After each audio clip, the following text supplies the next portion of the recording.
د مزار څخه تازه او خوندور خبر راغی. د ازبکستان د تخنیکي متخصصینو یوه ډله مزار شریف هوایي ډګر ته تللې ده. د ازبکستان د تخنیکي متخصصینو یوه ډله مزار شریف ته رسېدلې ده چې دغه هوایي ډګر د ترمیم لپاره دغه ښار تضمین کړي.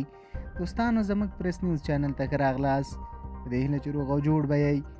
افغانستان د ازبکستان د تخنیکي متخصصینو یوه ډله د مزار شریف هوایي ډګر ته تللې.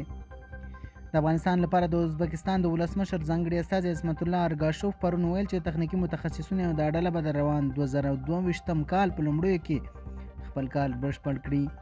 دا مرسته د دې څرګندونه کوي چې ازبکستان غواړي له طالبانو سره ارتباط کړي. ازبکستان د ملګرو ملتونو د کډوالو عالي کمشنرۍ سره هم دا منلې ده چې تر مرز بندر پورې به له افغانستان سره مرستې واستوي.